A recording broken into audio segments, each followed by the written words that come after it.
Hello students, ठीक है। तो हमने लास्ट क्लास में फैराडेज फर्स्ट लॉ के क्वेश्चंस किए थे, ठीक है। फर्दर प्रोसीड करते हैं। तुम्हारा सेकंड आएगा फैराडेज सेकंड लॉ, ठीक है। नेक्स्ट टाइप ऑफ जो numericals that is Faraday's second law.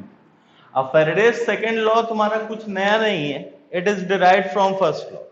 ये क्या कहता है कि देखो, सबसे पहले इसका स्टेटमेंट अगर मैं बोलूं कि व्हेन चार्ज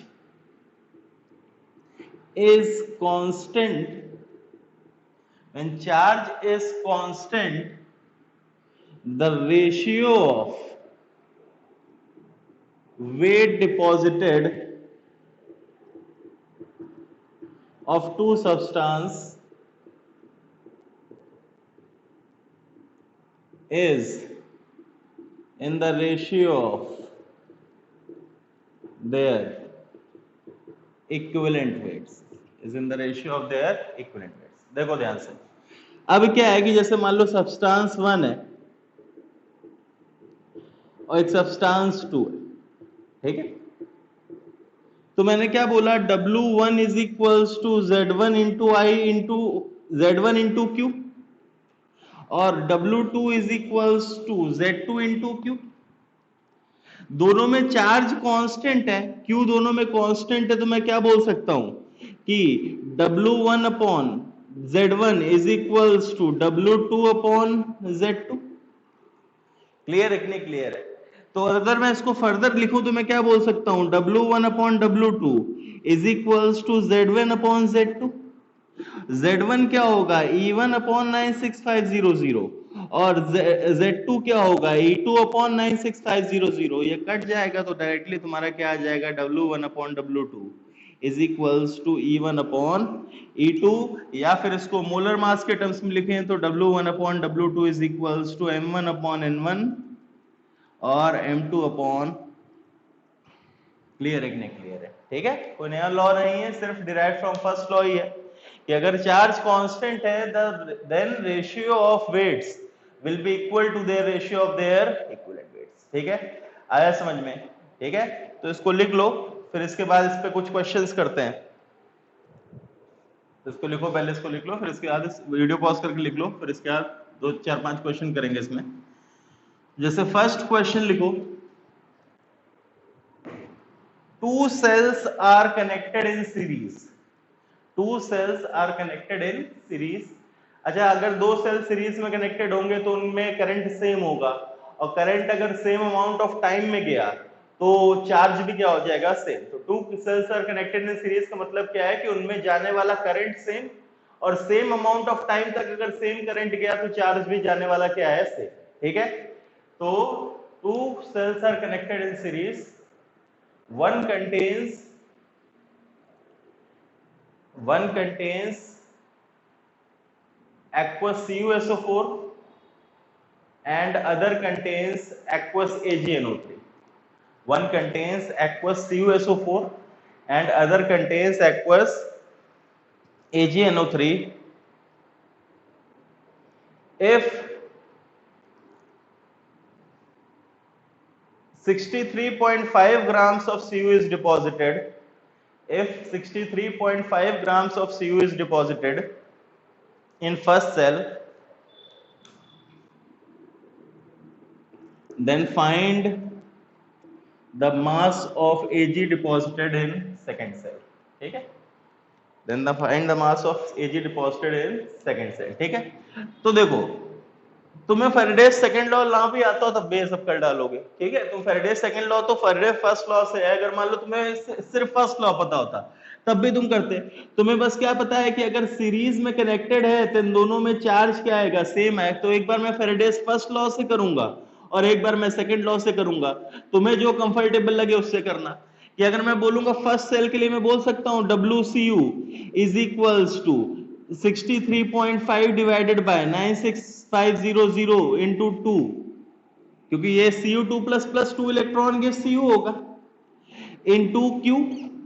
तो यहां से Q निकाल लेते, Q क्या आता है तुम्हारा, ये WCU कितना गिवन है 63.5, तो ये क्या आता है 96500 इंटू 2, Q निकाल लेते।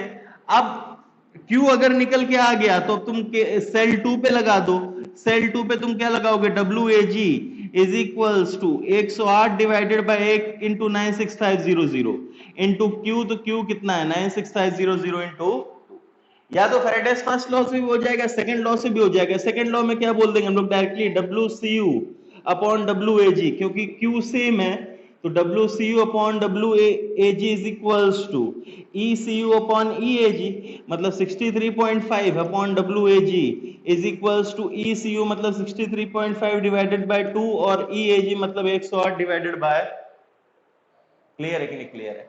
आया समझ में? कोई दिक्कत? क्लियर है? ठीक है। फेरेडेस फर्स्ट लॉ से भी हो जाएगा, सेकंड लॉ से हो जाएगा। सेकंड लॉ कोई नया लॉ नहीं है, बस एक उसी का डेरिवेशन है नया, ठीक है। तो 2-3 क्वेश्चन और देखो, इसको हटा दूं मैं।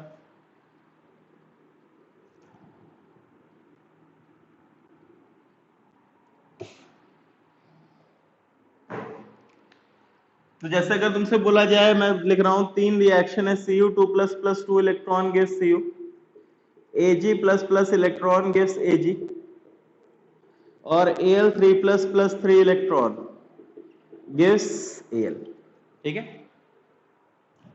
तुमसे क्वेश्चन है, if same charge is supplied in 3 cells, in these 3 cells, then find first part ratio of their weights,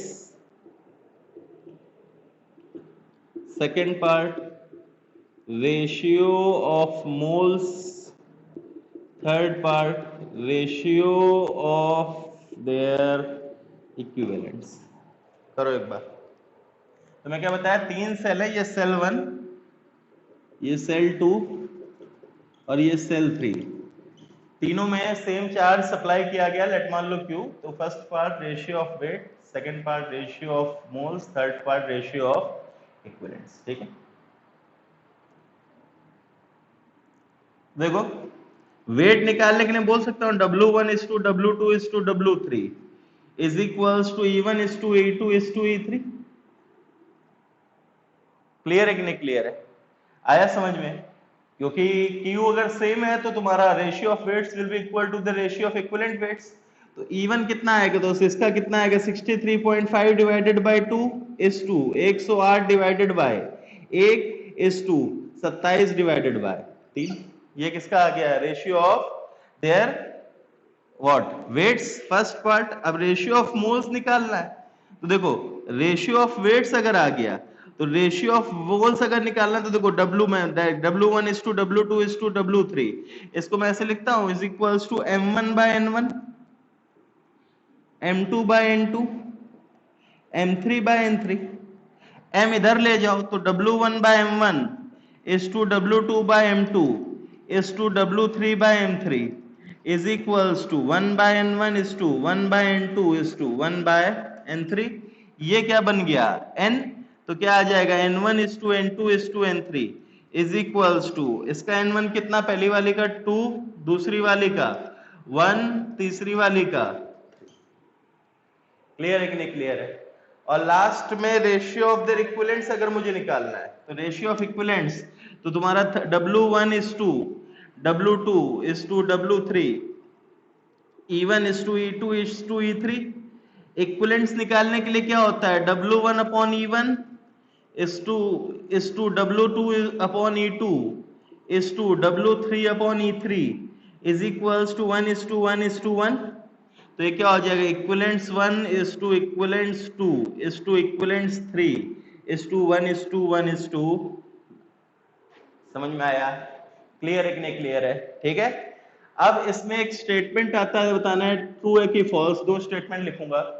if same charge is supplied through two substance, then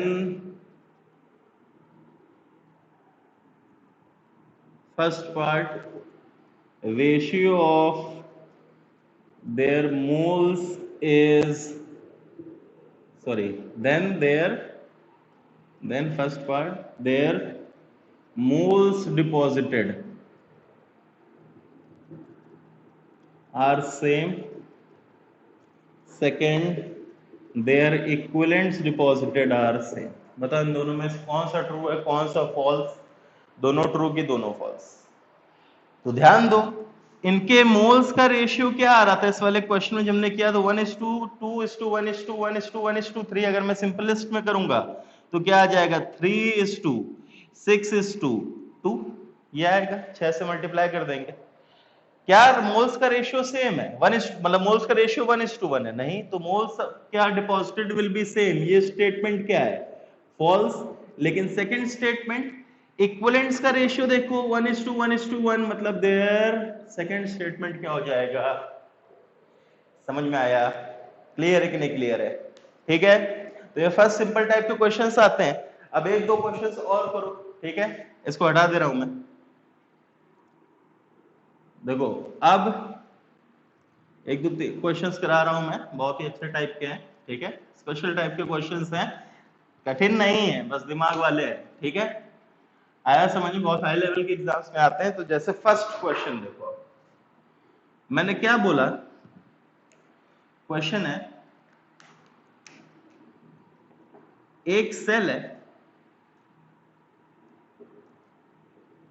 इसमें इलेक्ट्रोलाइट में Ag+ आयंस भी हैं, Cu2+ ions भी। इसके भी 1 मोल है, इसका भी 1 मोल है। मैंने, ठीक है, इसमें मैंने क्या लगा दिया? प्लैटिनम की इलेक्ट्रोड्स लगा दी और बैटरी से चार्ज सप्लाई करना शुरू किया, ठीक है। तो फर्स्ट क्वेश्चन है find the charge required for first part depositing 0.5 mole of Ag+। तो पहली चीज ये बताओ कि Ag+ और Cu2+ पे कैथोड पे पहले कौन डिपॉजिट होना शुरू होगा? तो Ag+ और Cu2+ में पहले कौन डिपॉजिट होगा? जो नीचे लाई करता है इलेक्ट्रोकेमिकल सीरीज में। तो इलेक्ट्रोकेमिकल सीरीज में नीचे कौन लाई करता है? Ag+। तो पहले Ag+ डिपॉजिट होगा, first Ag+ will be deposited. तो Ag+ अगर डिपॉजिट होगा तो तुमसे क्या बोला गया है कि तुम्हारा 0.5 मोल ऑफ Ag+ डिपॉजिट करने के लिए। तो मैं क्या बोलूंगा? Ag+ डिपॉजिट होकर किस में जाएगा? Ag में। तो is equals to Faraday's law लगाया, कितना है? 108 divided by 1 into 96500 into Q। Moles तुम्हें दे रखे हैं, तो मोल्स देखो कैसे बनेंगे। इस 108 को नीचे ले जाओ, ये मोलर मास है, इसको नीचे ले जाओ, तो मैं इसको ऐसे लिख सकता हूं WAG by 108 into 96500 is equals to Q। ये क्या है? What is this? मोल्स। तो मोल्स कितने गिवन है? 0.5। तो हमें चार्ज कितना चाहिए होगा? 0.5 इंटू 96500 कूलम, ठीक है। ये 0.5 mole of Ag+। Second part अगर मान लो तुमसे बोला जाए, ये तो फर्स्ट पार्ट तो इजी था, ये तो हम लोग कर चुके हैं। सेकेंड पार्ट अगर तुमसे बोला जाए find the charge required to deposit 0.5 mole of Cu2+। अब ये पार्ट अच्छा पार्ट है, क्योंकि इसमें तुम क्या करोगे कि तुमने बिना देखे अगर कर दिया तो Cu2+ + 2 इलेक्ट्रॉन गिव Cu। तुमने Cu पे इलेक्ट्रोलिसिस लगाई तो कितना आएगा? 63.5 divided by 2 into 96500 into Q। तो यहां से क्या आएगा? WCU/63.5 into 2 into 96500 is equals to Q। और Q तुम निकाल दिया कितना? WCU, ये तुम्हारे मोल्स है, मोल्स कितना है? 0.5 इंटू 2 इंटू 96500। और तुम क्या बोलोगे? आंसर क्या आना चाहिए? 96500। लेकिन इसमें एक चीज ध्यान रखो, जब Ag+ और Cu2+ दोनों प्रेजेंट हैं तो क्या Cu2+ पहले डिपॉजिट होगा? नहीं। पहले कौन डिपॉजिट होगा? Ag+। Cu2+ कब डिपॉजिट होगा? जब पूरा Ag+ डिपॉजिट हो रखा होगा। Cu2+ कब डिपॉजिट होगा? जब Ag+ पूरा डिपॉजिट हो जाएगा। तो अगर मुझे 0.5 मोल ऑफ Cu2+ डिपॉजिट करना है तो मुझे जो चार्ज देना पड़ेगा, मुझे जो चार्ज सप्लाई करना पड़ेगा विल बी इक्वल टू, सबसे पहले तो चार्ज फॉर डिपॉजिटिंग पूरा Ag प्लस, तो charge for depositing 1 mole of Ag plus, फिर उसके बाद charge for depositing 0.5 mole Cu2 plus. Question समझ में आया कि नहीं? मैंने क्या बोला कि Cu2 प्लस तो पहले डिपॉजिट ही नहीं होगा, पहले कौन डिपॉजिट होगा? Ag plus. Ag plus deposit होगा तो Cu2 प्लस कब डिपॉजिट होगा? जब Ag प्लस पूरा डिपॉजिट हो गया। तो अगर मुझे 0.5 मोल Cu2 प्लस डिपॉजिट करना है तो मुझे पहले चार्ज जो चाहिए होगा, that will be charge for deposition of 1 mole of Ag plus charge for depositing 0.5 mole Cu2 plus. तो ये तुम्हारा Q2 क्या आ गया? Charge for depositing 0.5 mole Cu2 plus. और मैं Q1 अगर निकालूंगा तो मैं WAG is equals to 108 divided by 1 into 96500 into Q1, तो WAG upon 108 into 96500 is equals to Q1। ये WAG अपॉन 108 क्या? नंबर ऑफ मोल्स, तो 1 इंटू 96500, ये क्या आ गया? Q1। तो Q की वैल्यू क्या आ जाएगी? Q1 plus. समझ में आया? क्वेश्चन समझ में आया कि नहीं आया? ठीक है, इसमें दो आयंस दे रखे थे, अब एक आयन, तब Ag प्लस तो पहले डिपॉजिट हो जाएगी, तो पहला क्वेश्चन इजी वाला। सेकंड क्वेश्चन में थोड़ा ध्यान देना है कि तुम्हें Ag प्लस डिपॉजिट होने के बाद ही क्या डिपॉजिट होगा? Cu plus. ठीक है, तो इसको लिखो। फिर इसके बाद एक क्वेश्चन तुम्हारा होमवर्क है, डायरेक्टली तुम्हें दे रहा, इसको लिख लेना वीडियो पॉज करके। तुमसे बोला गया है कि Ag प्लस है, Cu प्लस है, ठीक है, और या इनके एक्वस है, मतलब ये Ag प्लस भी दो पहले भी एक्वस थे, इस बार भी एक्वस है, पहले वाला भी एक्वस था। इसको मैंने किससे लगाया? इधर प्लेटिनम से, यहां भी प्लेटिनम मारा। फाइंड चार्ज रिक्वायर्ड फॉर, इसका 1 मोल, इसका 1 मोल बताना। Charge required first to deposit 0.5 mole of Ag plus, second part to deposit 1 mole of Cu2 plus, third part to evolve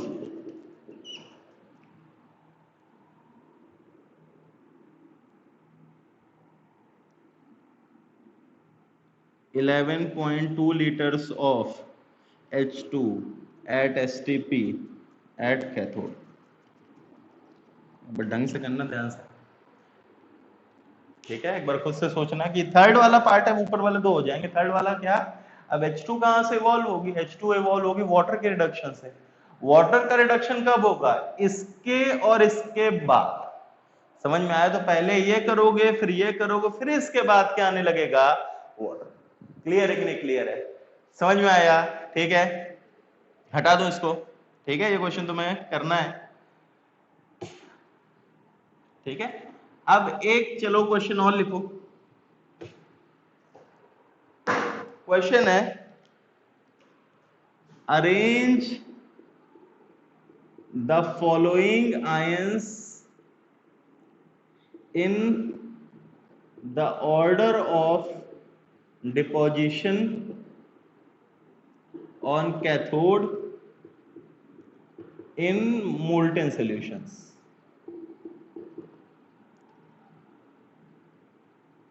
Li plus है, Ag प्लस है, Cu2 plus है, ठीक है, और arrange, same question है, following ions in the order of deposition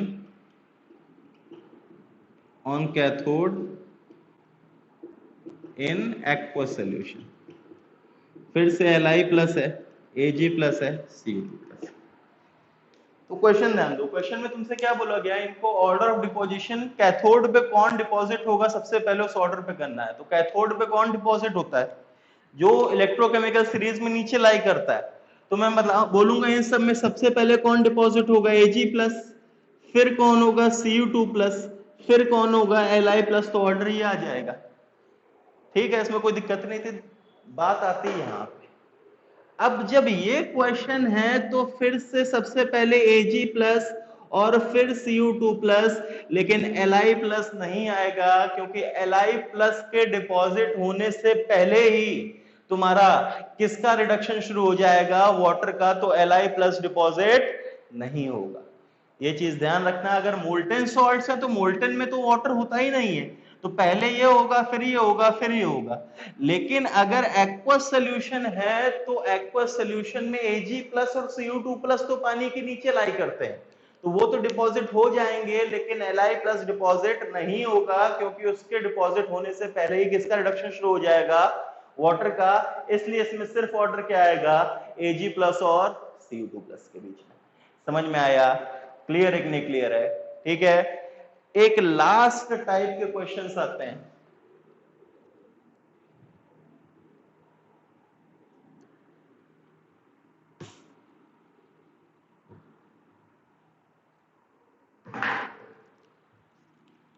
condition for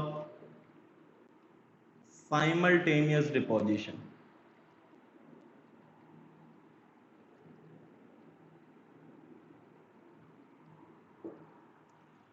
तो जैसे question ध्यान दो कि तुमसे बोला जाए कि एक आयन में Fe3+ आयंस भी हैं या Fe2+ आयंस भी हैं और Ag+ आयंस भी हैं,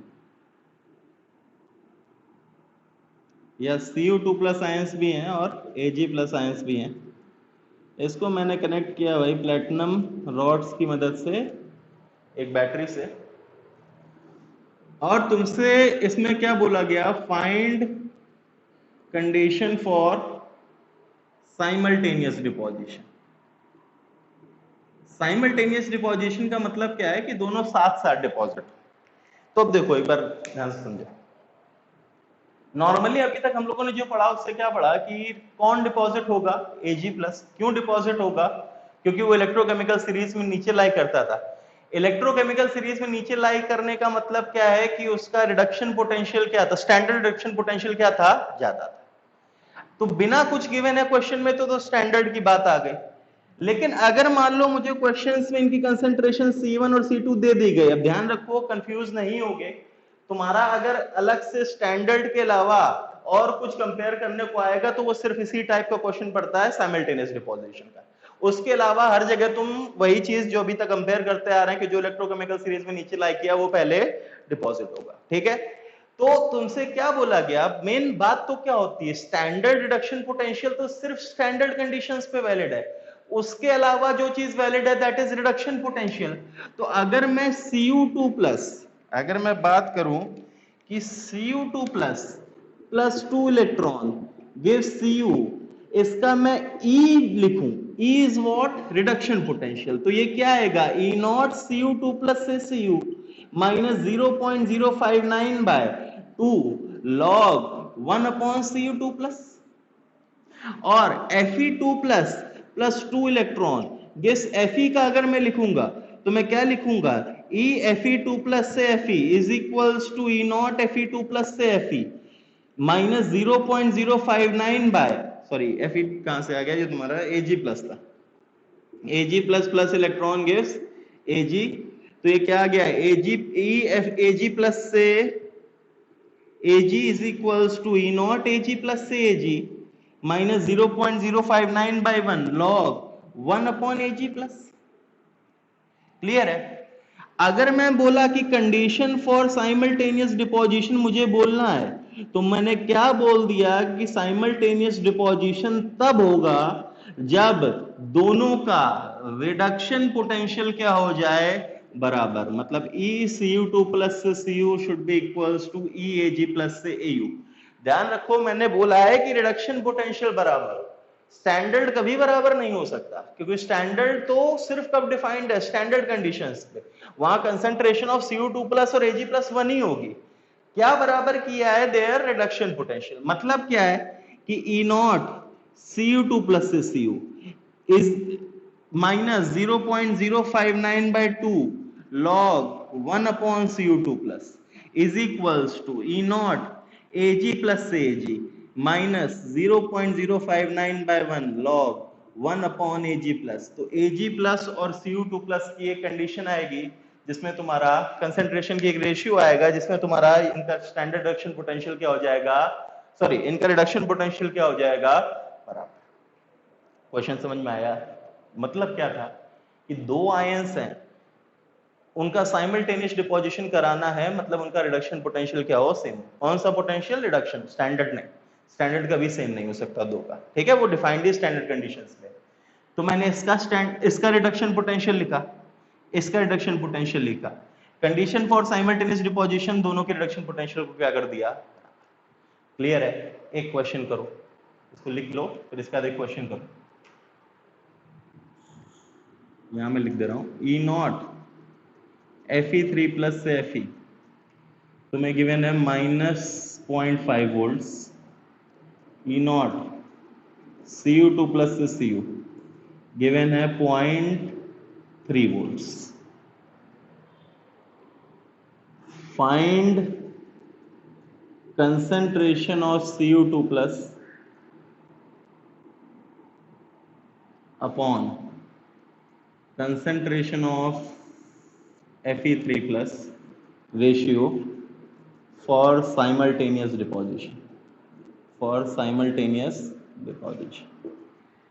वो रेशियो बताओ जिनमें ये दोनों साइमल्टेनियसली डिपॉजिट। एक बार खुद से अटेम्प्ट करो, फिर इसके बाद इसका सोल्यूशन देखो।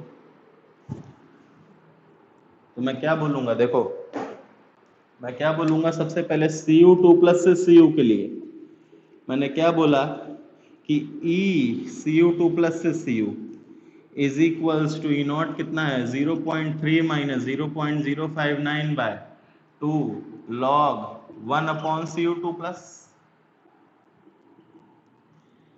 और Fe3 plus 3 electron gives Fe के लिए मैं क्या बोलूंगा, E Fe3 प्लस से Fe is equals to -0.5 minus 0.059 by 3 log 1 upon Fe3 plus.